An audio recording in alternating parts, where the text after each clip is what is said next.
नमस्कार। न्यूज़ डंका में आप सभी का स्वागत है। मैं महेश विचारे। दोस्तों, सबसे पहले आप सभी को श्री कृष्ण जन्माष्टमी की बहुत सारी शुभकामनाएं। आज के दिन सभी लोग एक दूसरे को श्री कृष्ण जन्माष्टमी की शुभकामनाएं दे रहे हैं। अलग अलग ट्वीट हो रहे हैं, अलग अलग माध्यमों से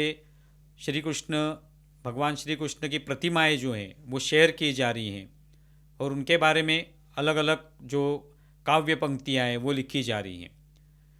ये सभी आज के दिन हो रहा है। वैसे ही अनेक जो राजनीय नेता हैं वो भी अपनी अपनी तरफ से अपने सोशल मीडिया पे श्री कृष्ण जन्माष्टमी की शुभकामनाएं दे रहे हैं। इसमें राहुल गांधी बाकी सभी लोगों से अलग दिखाई देते हैं, क्योंकि बाकी सभी जो राजनेता हैं वो अपनी अपनी तरफ से अलग अलग भगवान श्री कृष्ण की प्रतिमाएं ट्वीट कर रहे हैं, अपने सोशल मीडिया पर डाल रहे हैं और शुभकामनाएं दे रहे हैं लोगों को। लेकिन राहुल गांधी ने अपने ट्वीट में सिर्फ एक बांसुरी और मोरपंख ये डाला हुआ है और श्री कृष्ण जन्माष्टमी की शुभकामनाएं दी हैं। वैसे तो ये पहली बार नहीं हो रहा है। राहुल गांधी ने इससे पहले भी अलग अलग त्योहारों पर जब शुभकामनाएं दी तो इसी तरह से उन देवी देवताओं की प्रतिमाएं जो हैं वो शेयर करना नहीं चाहा। जैसे कि महाशिवरात्रि की जब शुभकामनाएं उन्होंने दी तो उसमें कैलाश की सिर्फ एक तस्वीर थी। जब वो श्री गणेश की चतुर्थी पर शुभकामनाएं देते हैं तो उसमें मोदक लड्डू इनका ही सिर्फ वहाँ पे समावेश होता है। उसमें श्री गणेश की प्रतिमा भी उसमें दिखाई नहीं देती। जब रामनवमी की शुभकामनाएं वो देते हैं तो उसमें धनुष्य बाण दिखाई देता है। तो विजयादशमी की शुभकामनाएं जो होती है तभी भी धनुष्य बाण दिखाई देता है। तो उसमें प्रतिमाएं क्यों नहीं होती, किसी भगवान की प्रतिमा?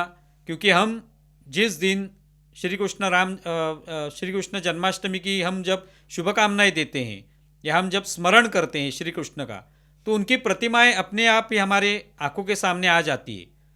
श्री कृष्ण की प्रतिमा आ जाती है कि वो बांसुरी बजा रहे हैं, किसी पेड़ के नीचे बैठे हुए हैं, तो ये प्रतिमा हमारे सामने आ जाती है। जब हम रामनवमी की शुभकामनाएं देते हैं, प्रभु श्री राम का स्मरण करते हैं, तब कोदंडधारी श्री राम जो है वो हमारे सामने आ जाते हैं। हनुमान जयंती की शुभकामनाएं देते हैं तो हनुमान जो है वो हमारे सामने आते हैं, गदाधारी हनुमान हमारे सामने आते हैं। तो हमारे दिलों में ये प्रतिमाएं जो है वो स्थान करती हैं। हम स्मरण करते हैं तो वह प्रतिमा अपने आप ही हमारे सामने आ जाती है। तो राहुल गांधी के मन में शायद वैसे होता नहीं होगा।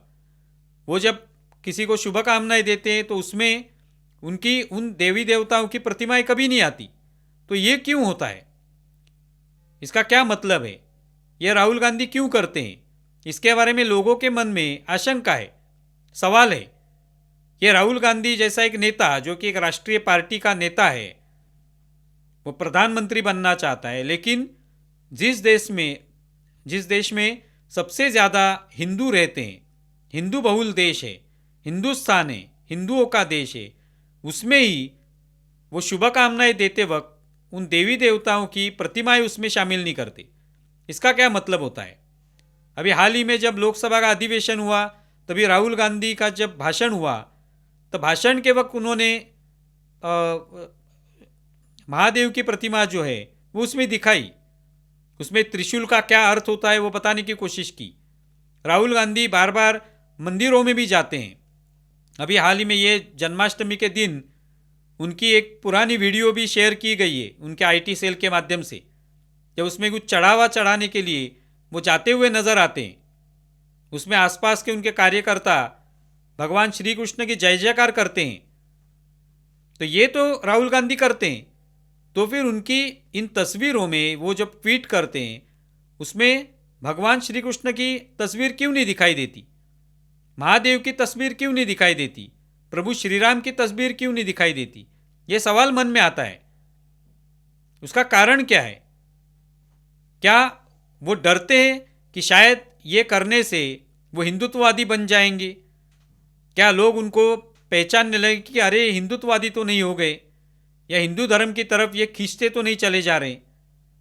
शायद उनको अपने वोट बैंक की चिंता भी हो सकती है, क्योंकि उनकी वोट बैंक जो है वो बड़ी संख्या में मुस्लिम कांग्रेस के पीछे हैं, उनका समर्थन करते हैं। तो इसका कारण भी वही है क्योंकि कांग्रेस ने इतने सालों में मुस्लिमों का सिर्फ तुष्टीकरण किया।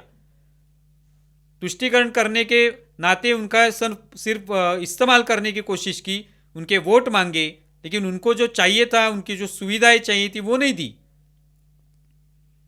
तो तभी वो शायद डरते होंगे कि अगर मैं इन सभी प्रतिमाओं का इस्तेमाल करूंगा मेरे ट्वीट में तो शायद मेरी वोट बैंक जो है वो नाराज हो जाएंगी। यही शायद डर होगा। वैसे भी राहुल गांधी ये हिंदू धर्म के बारे में कभी अच्छा बोलते वक्त नजर नहीं आए। बार बार ऐसे उनके अनेक बयान सामने आए जिसमें हिंदू धर्म की बदनामी की गई है, हिंदू धर्म का अपमान किया गया है, ऐसे आरोप उन पे होते रहे। फिर भी वो जब चुनाव आते हैं तब मंदिरों में जाते हुए दिखाई देते हैं। उनको तपस्वी कहा जाता है। जब वो अभी चल रहे थे तभी उनकी दाढ़ी बड़ी हुई थी, तभी लोग बोल रहे थे कांग्रेस के नेता भारत जोड़ो यात्रा में कि राहुल गांधी तपस्वी हैं। तब तो वो हिंदू धर्म में आ जाते हैं। तो कभी हिंदू धर्म में आ जाते हैं, कभी हिंदू धर्म से दूर रहते हैं, कभी हिंदू धर्म के बारे में कुछ ऐसी बातें करते हैं कि सब गुस्सा हो जाते हैं। तो राहुल गांधी क्या करना चाहते हैं इससे पता नहीं चलता कि इन प्रतिमाओं का इस्तेमाल क्यों नहीं करते हो। तो ये सवाल इस पूरे मामले में सामने आता है। और ये कोई पहली बार नहीं, अनेक बार उन्होंने इस तरह के ट्वीट किए, लेकिन किसी भी देवी देवता का फोटो या उनकी तस्वीर उन्होंने इस्तेमाल नहीं किए।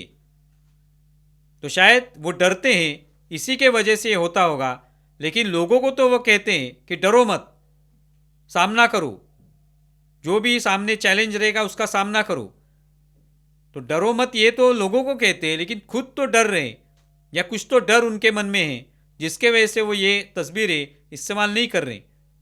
आप इसके बारे में क्या सोचते हैं ज़रूर बताएं। हमारा वीडियो ज़्यादा से ज़्यादा शेयर करें और हमारा यूट्यूब चैनल सब्सक्राइब करें। धन्यवाद।